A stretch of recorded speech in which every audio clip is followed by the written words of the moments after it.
Assalamualaikum warahmatullahi wabarakatuh. Selamat pagi semuanya. Kami dari kelompok 6 Manajemen Pemasaran dari Institut Teknologi 10 November akan mempresentasikan hasil diskusi kami. Next.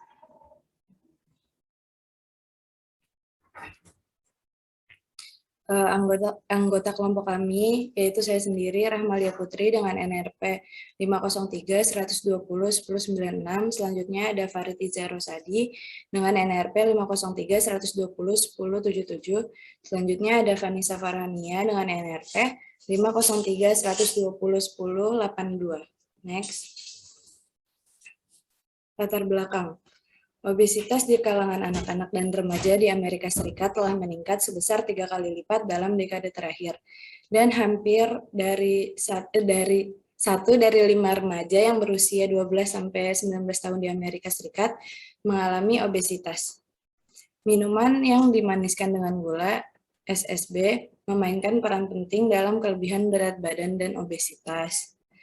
Dan SSB konsumsi anak-anak dan remaja meningkat sebesar 48% antara tahun 1974 dan 1998. Artikel ini meneliti banding persuasif yang dikaitkan dengan niat anak-anak dan remaja untuk mengurangi konsumsi minuman manis serta apa efek dari banding tersebut terhadap ILM. Literatur yang digunakan ada SSB yaitu minuman manis dalam kemasan yang didefinisikan sebagai soda non-diet, minuman olahraga, minuman energi, teh manis, dan minuman buah mengkonsumsi SSBS secara berlebihan adalah overweight dan obesitas.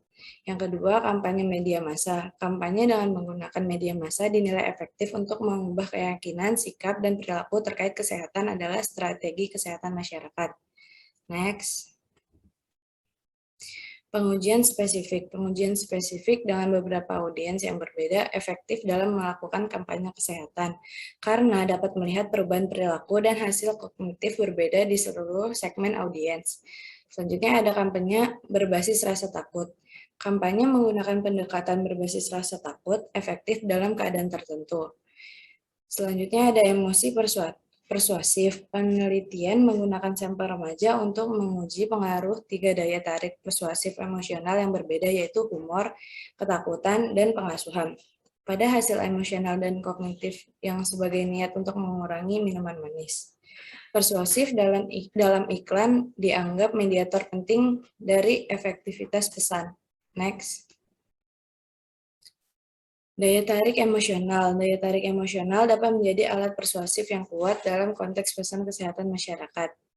Emosi. Emosi dalam literatur persuasif negatif seperti marah, takut bersalah, dan emosi positif seperti kebahagiaan. Namun, pesan ini akan sampai tergantung kecocokan target audiens, sehingga audiens juga tidak merasa dimanipulasi dan menolak pesan. Pesan berbasis rasa takut. Pesan berbasis rasa takut adalah pesan yang membangkitkan rasa takut ketika situasi dianggap mengancam diri, fisik, atau psikologi seseorang di luar kendalinya. Ancaman yang dirasakan menghasilkan ketakutan, memotivasi individu untuk bertindak, dan menginformasikan seberapa jauh tindakan mereka. Next. Pesan berbasis rasa takut memiliki keberhasilan yang beragam di remaja. Tahap perkembangan unik remaja menghasilkan kerentanan terhadap reaksi psikologis. Kebebasan mereka merasa terancam dan karena itu mereka cenderung untuk mengubah perilaku mereka dan dalam beberapa kasus memulai perilaku berisiko. Pesan berbasis humor. Penggunaan humor untuk memotivasi perubahan sikap dan perilaku dianggap beberapa orang untuk menghindari nada mengancam dan mengimbangi kemungkinan tanggapan yang tidak diinginkan. Pengaruh positif yang dihasilkan oleh daya tarik humor dianggap meningkatkan perhatian dan mungkin mengurangi tindakan defensif. Tetapi tidak jelas apakah mereka efektif dalam menghasilkan perubahan perilaku. Next.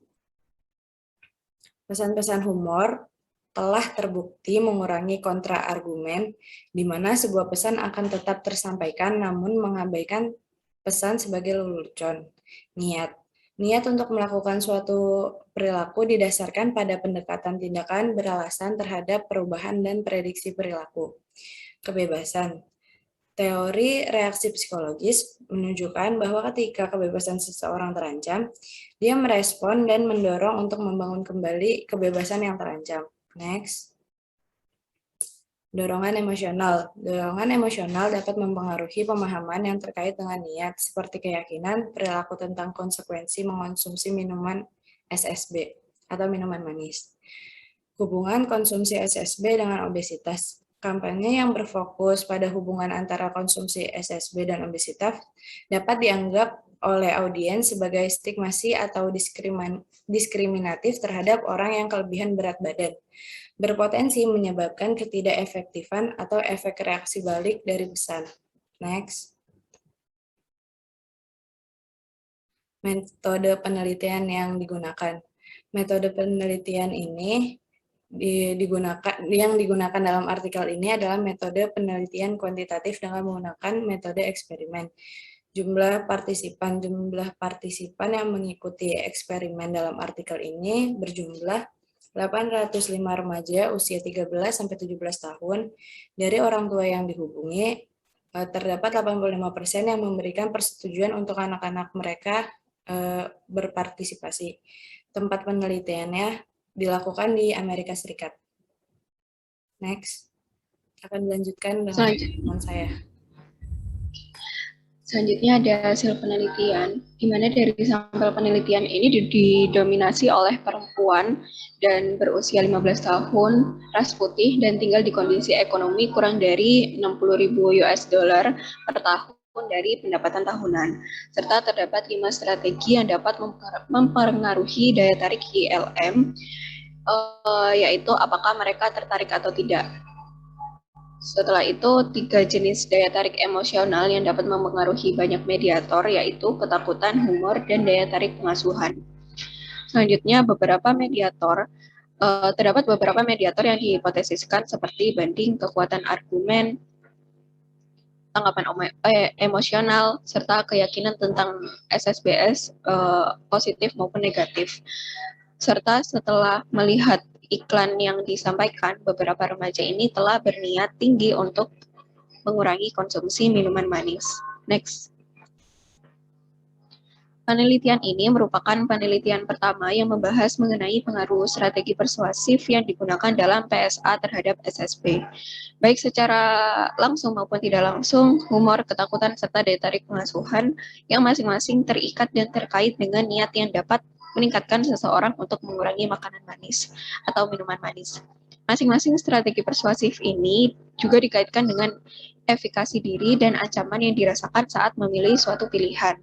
ILM mengenai minuman manis mewakili cara baru yang berpotensi kuat untuk menghasilkan perilaku mengubah dan berdampak pada wabah obesitas di kalangan anak-anak dan remaja.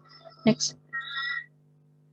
Selanjutnya ada artikel yang kedua dengan berjudul Symbols Presentation Modality as a Determinant of Gambling Behavior.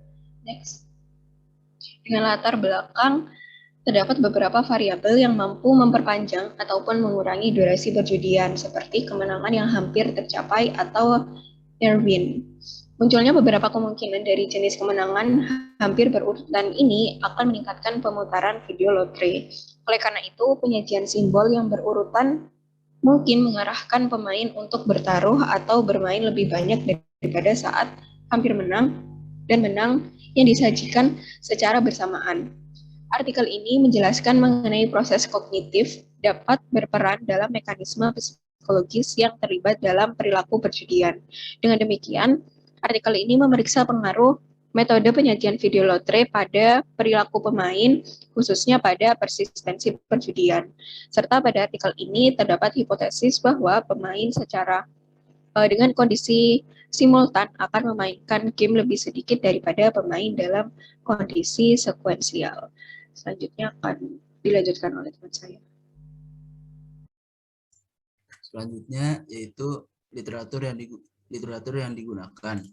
Yang pertama yaitu mengenai simbol kemenangan. Jadi pengaruh penyajian sekuensial dari simbol kemenangan dan hubungan potensialnya dengan harapan dan kekecewaan. Ini disampaikan oleh Strickland dan Grote pada tahun 1997. Lalu mengenai near win. Jadi menurut Reid, kemenangan yang hampir tercapai mungkin merupakan tanda-tanda yang menggembirakan yang meningkatkan harapan untuk kesuksesan di masa depan. Lalu yang kedua, menurut Griffiths, hampir menang atau niruin ini bisa menghasilkan beberapa kegembiraan kemenangan dan karena itu mendorong permainan di masa depan. Lalu yang terakhir, efek hampir menang sebagai peningkatan sesaat dalam harapan menang atau harapan yang mungkin menjadi faktor kunci yang terkait dengan durasi perjudian. Tentu saja dalam penyajian simbol yang berurutan, harapan juga dapat ditingkatkan ketika kemenangan terjadi. Selanjutnya di dalam artikel ini metode penelitiannya yang digunakan adalah metode penelitian kuantitatif dengan menggunakan metode eksperimen. Lalu jumlah partisipan yang mengikuti eksperimen dalam artikel ini berjumlah 28 orang dewasa berusia lebih dari 18 tahun dan sebagian besar mahasiswa yang sesekali menjadi pemain VLT. Yang ketiga, tempat penelitian ini dilakukan di kota Quebec, Kanada. Lalu didapatkan hasil penelitian yaitu pertama, peserta dalam kondisi sekuensial memainkan rata-rata 130 permainan lebih banyak dibandingkan dengan kondisi simultan. Lalu yang kedua, peserta dalam kondisi sekuensial tidak melaporkan lebih banyak menang atau hampir menang dibandingkan dengan kondisi simultan. Hanya 43% yang terlihat hampir menang. Lalu yang ketiga, tidak ada peserta yang berhenti karena kehabisan kredit. Dan yang terakhir, sebagian besar pemain atau 21 dari 28 pemain melaporkan bahwa akan lebih menarik untuk bermain dalam kondisi berurutan daripada kondisi simultan. Lalu kesimpulannya adalah penyajian simbol pada VLT menjadi faktor penting yang mempengaruhi perilaku penjudi. Hasil menunjukkan bahwa penyajian simbol yang berurutan meningkatkan jumlah permainan yang dimainkan. Kondisi sekuensial secara implisit membuat partisipan mengikuti setiap simbol yang muncul di layar. Jeda waktu antara setiap gulungan merasa pemain sedemikian rupa sehingga partisipan merespon dengan memainkan lebih banyak pertandingan. Penundaan ini dapat menghasilkan harapan yang dapat menempatkan pemain dalam suasana berharap bahwa kemenangan akan segera terjadi. Sekian dari kelompok kami, kurang lebihnya mohon maaf. Wassalamualaikum warahmatullahi wabarakatuh.